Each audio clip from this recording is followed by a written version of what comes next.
बिहार के छात्र छात्राओं को जो पहले से ही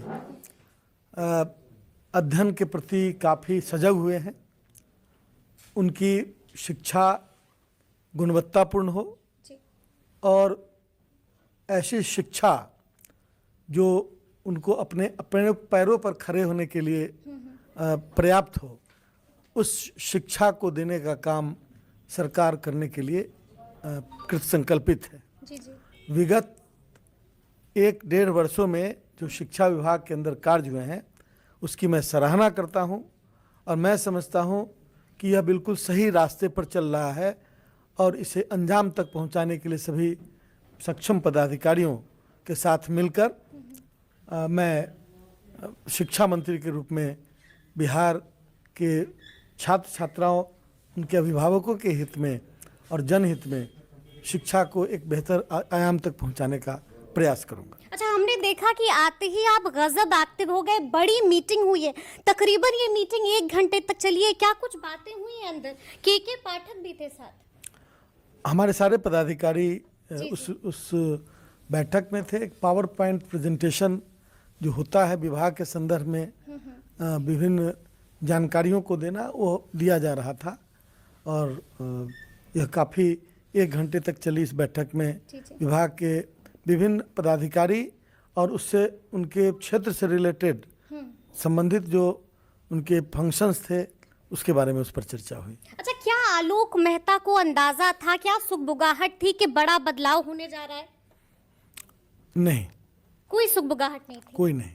अच्छा, ये हम आपसे जानना चाहेंगे कि कैसा काम कर रहे हैं के पाठक, आलोक मेहता जी क्या कहेंगे?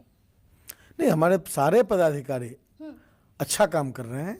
जी। और बिहार में आप उसके रिजल्ट को देखें कि आज से कुछ महीने पहले तक शिक्षा व्यवस्था की क्या स्थिति थी और कुछ ही महीनों में क्या स्थिति है। जी। तो अब मैं रिजल्ट ओरिएंटेड बात करता हूं और मैं समझता हूं कि सरकार भी यही चाहती है कि रिजल्ट ओरिएंटेड अप्रोच हो और उस कार्य में हमारे पदाधिकारी बहुत सफलतापूर्वक इस कार्य को अंजाम दे रहे हैं। इसलिए उनको मैं अप्रिशिएट करता हूं और मैं समझता हूं कि कार्य को आगे बढ़ाने में हमारे जहां भी विभागाध्यक्ष होने के नाते जो हमारी जिम्मेवारी होगी उसका मैं निर्वहन करूंगा। अच्छा, बड़ा विभाग मिल गया है, बड़ी जिम्मेदारी है, बड़ी अपेक्षाएं हैं आपसे, कैसे खड़े उतरी का? चुनौतियां भी बहुत हैं। अपेक्षाएं बड़ी हैं जी, चुनौतियां यह बिल्कुल सही आपने कहा कि अपेक्षाएं बड़ी हैं और विभाग तो पहले भी मैं जिसमें था, राजस्व भूमि सुधार, वह भी बड़ा विभाग था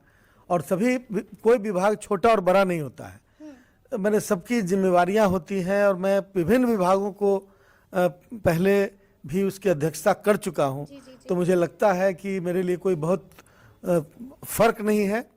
अब यह बात जरूर है कि लोगों की अपेक्षा शिक्षा के क्षेत्र में हमसे कुछ ज़्यादा है और यह थोड़ा सा हार्ड टास्क मुझे लगता है कि जिम्मेवारी मैं उनकी अपेक्षाओं पर खड़ा उतरूं कि ना कब उतर पाऊंगा, इस बात के लिए मैं ऊपर वाले से प्रार्थना करता हूं कि मैं खड़ा उतर पाऊं। बस एक रिक्वेस्ट है, क्योंकि लगातार हम छात्रों से, अभ्यर्थियों से बातचीत कर रहे हैं। एक सवाल सबने कहा है कि अगर आप जाइएगा शिक्षा मंत्री जी के पास तो ये सवाल जरूर रखिएगा। देखिए, लगातार अभ्यर्थी सप्लीमेंट्री रिजल्ट का इंतजार कर रहे हैं। छठी चरण में जो भी अभ्यर्थी बहाल हुए, जो शिक्षक बहाल हुए हैं, उनका मामला जो है वो सुप्रीम कोर्ट गया कि नहीं गया? क्योंकि SLP लेकर कहा गया था कि सुप्रीम कोर्ट जाने वाली है सरकार, तो क्या ये काम भी अब एकदम तेज रफ्तार से हो जाएगा? ना, बहुत जल्द होगा और बहुत जल्द होगा और उसके लिए सरकार मतलब जो मुख्य कार्य है वह है कि शिक्षकों की बहाली हो जाए और अच्छी तरह हो जाए। अंतिम बात है कि बच्चे पढ़ें अच्छी तरह।